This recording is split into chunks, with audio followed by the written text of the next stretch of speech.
The revelation sent Eleanor reeling, not metaphorically, but physically. She crumpled against the rough wall of the petrified tree, its sheer wrongness an echoing mirror to the chaos in her mind. If this was the old world, she'd stepped into the impossible. Her entire education, the central pillar of her existence, was called into question. How much had the academia actually reconstructed? Were there carefully designed biodomes with painstakingly preserved specimens a sham? Were they hiding a truth too vast, too terrifying for her generation to cope with? The thought sent a wave of hot shame down her spine. What if she'd been complicit in a great lie? There, the ant creature's voice hummed. No need for that. The truth comes harshly to those who haven't felt the sun on their skin. Eleanor flinched at the words, but somehow found the strength to lift.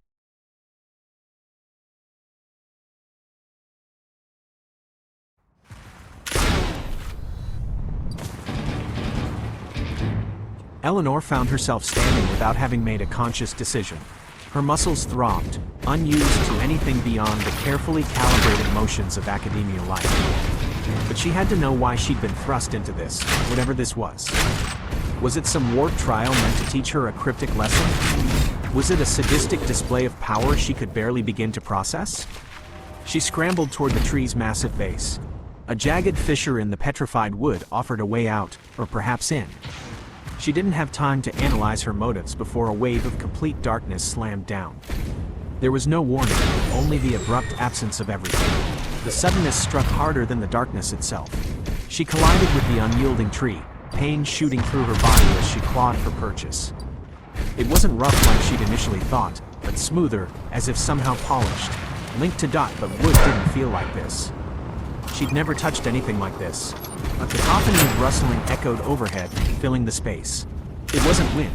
This was the sound of deliberate movement. Millions, billions of tiny claws against a surface not built for their scuttling. With dawning dread, she knew exactly what made that sound. Then, as suddenly as it had arrived, the darkness bled away. It was replaced by a strange, impossible light. It was as if the night sky had somehow been trapped within the hollow. Stars flickered, suspended in inky nothingness. But these weren't stars at all. Eleanor gasped. They were alive. Each light winked with the focused malevolence of thousands of emerald eyes. The ant things, keepers, they'd call themselves, clung to silken strands with impossible strength. Their gleaming forms shimmered against the backdrop of artificial night, filling the vast expanse of the hollowed tree. So much fear, that familiar hive mind thought washed over her again, dripping with a smug satisfaction. Your kind never conquered its weaknesses, even while burning down your paradise. A flash of anger cut through the terror. Her world was broken, yes, but these things could hardly judge. Fear of them, fear of this place, wasn't a sign of weakness. It was a natural response ingrained in her by thousands of years of evolution. This anger felt more familiar than any other emotion she'd experienced all day. "What do you want from me?" she shouted, her voice thin and strained against the sheer psychic pressure of their alien minds. The hive mind shifted, the swarm moving, the light of their eyes undulating like a living wave. "Not what, child?" It resonated in her mind, the volume turned up to an unnerving intensity. "But who?" "Who?" she echoed. Who could an insignificant naturalist like her interest these insect overlords? Her question was answered almost immediately. "We want her," the chorus declared, a buzzing vibration rippling through the very air. "Your burden bearer, she carries potential." With that, a ripple ran through the throng above. A new figure took center stage in the unnatural night sky. A large ant, even larger than the workers around it, gracefully detached itself from its shimmering web. It floated down on a gossamer strand, as if gravity meant nothing to this creature. At first, Eleanor only saw the familiar segmented body, the powerful abdomen, the twitching antennae. But as it moved closer, it became clear that there was something else trapped inside that exoskeletal form. The shape of a woman, soft and frail, peeked out from under the creature's segmented head. There was an unnerving familiarity to her features, something Eleanor was sure she could never have seen before. And as the Ant Queen lowered herself until she was face to face with Eleanor, there was an undeniable flash of recognition in those impossibly human eyes. "Your strength lies in this fear," the Ant Queen projected, the ghostly silhouette of her face speaking softly yet clearly through the alien creature. The potential lies in what you choose to embrace. And then, everything around Eleanor imploded back into absolute darkness. A dizzying sensation of falling consumed her. She opened her mouth to scream, but her voice remained trapped in her throat, muted by the oppressive absence of anything familiar. Her journey, whatever it was, had taken a horrifying turn, and she knew without a doubt that she had failed.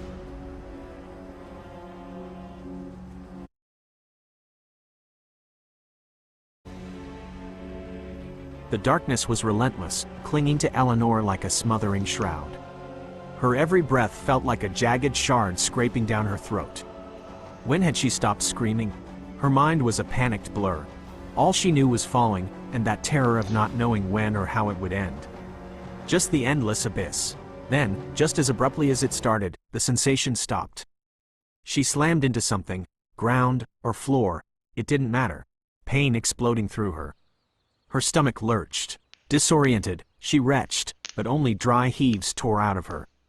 Gasping, she struggled to find purchase, to get her bearings, to locate any source of light or sound. But there was nothing but the unnerving, absolute quiet of the void. Her pulse roared in her ears, the only indicator she was even alive. How many more tests? Her own voice startled her. It sounded small, weak, not the voice of a potential bearing burden carrying whatever they had claimed she was. A bitter laugh squeezed its way out, a pathetic little gasp of sound in the unyielding dark. Was this how it ended? With her going mad, left alone in the void to babble at herself? Then, something changed. A whisper of motion, so subtle she was certain it was a trick of her buried nerves. A spark, faint and fleeting, ignited somewhere ahead. She couldn't hold back a sob, whether of dread or relief she didn't know. She crawled, inch by inch, propelled by the sheer terror of that relentless darkness, the unknown lurking behind her. There must be an end to this. There had to be. As her eyes strained, the spark solidified into an outline, a luminous sliver piercing the blackness. With trembling hands, Eleanor braced herself against the rough surface beneath her. Had she crawled in a circle? It didn't matter. Anything was better than the void. Reaching out, a jolt of surprise ran through her fingers. They touched smooth, slightly yielding material. Skin? She retracted her hand with a gasp, but fear urged her forward. There was no escaping this place without answers. Steeling herself, she extended her hand once more, the luminous outline now forming a vaguely humanoid shape in the depths of the abyss. Something caught her hand. Fingers, impossibly slender and warm, closed around hers with surprising strength. Startled, she tried to pull away, but there was firm pressure, insistent, yet not unkind. As if, guiding. Driven by a mix of dread and desperation, she followed, taking tentative steps in the direction of the glowing figure. Each step revealed more of its outline, slender curves, shimmering hair, an aura of luminescence unlike anything she'd witnessed. Fear began giving way to an overwhelming curiosity. Even in this unnatural glow, it was clear what waited in the dark. A woman. Come closer. The voice, musical yet faint, drifted towards Eleanor as if carried by a non-existent breeze. She hesitated only a moment before trusting the touch guiding her through the black. As she drew nearer, the luminous woman solidified, and Eleanor recognized those pale features, the startlingly large eyes set in the delicate face. It was an echo of the ghost face trapped inside the alien queen.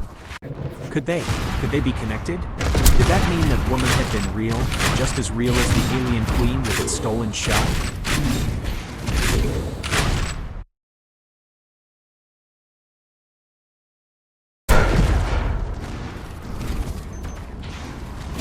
The woman knelt before Eleanor, her ethereal glow the only light in this unsettling place. Eleanor's fear, while still present, had morphed into an almost reverent fascination. Here, finally, was someone who might have answers, who might hold the key to everything. Was this some final test, or a moment of reprieve? She wouldn't know until she asked. "Who are you?" Eleanor dared, her voice trembling slightly. It felt inadequate compared to the vastness of the question. The woman tilted her head. A shadow of a smile, barely there, flickered across her lips. She didn't answer her. Instead, she reached out a pale hand, gently taking Eleanor's chin, bringing their faces closer. Even in the diffused light, Eleanor could make out the intricate swirling patterns that shimmered under the woman's translucent skin. It was impossible. There was an entire tapestry of movement just below the surface of her form.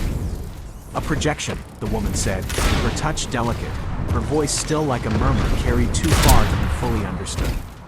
Like an echo from the world above. Like an echo of an echo. Despite the strange phrasing, an understanding began to settle in Eleanor's gut.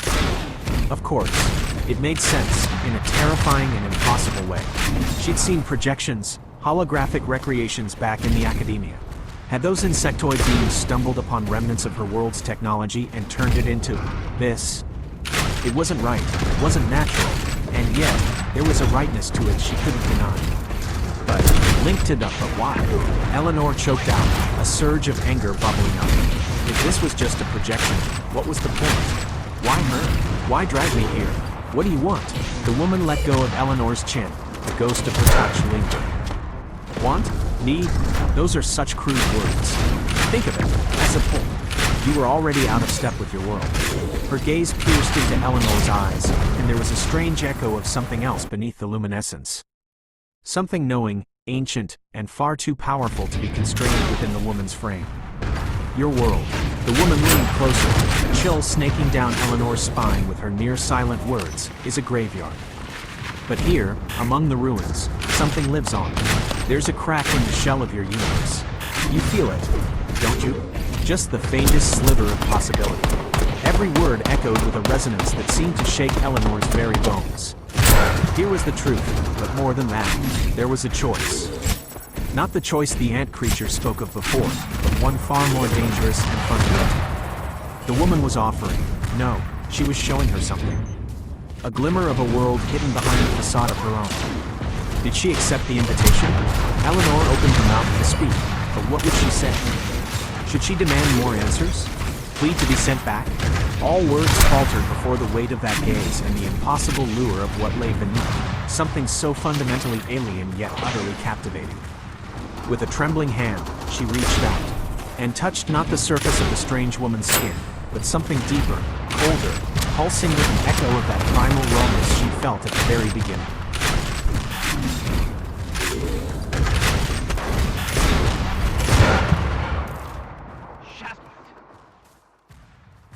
That was graceful.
That was graceful.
A jolt coursed through Eleanor at the point of contact.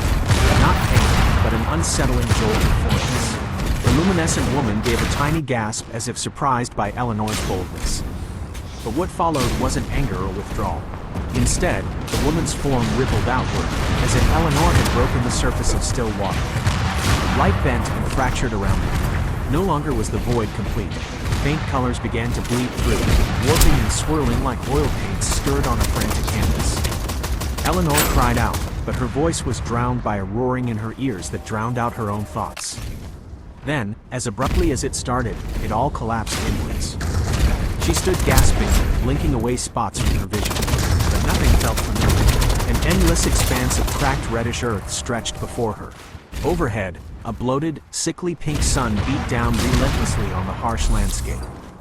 And in the distance, no, not just in the distance, everywhere, were those twisted, petrified behemoths. More of those massive, ancient trees she'd encountered before, jutting at unnatural angles. An entire army of twisted, dead sentinels under that alien sky.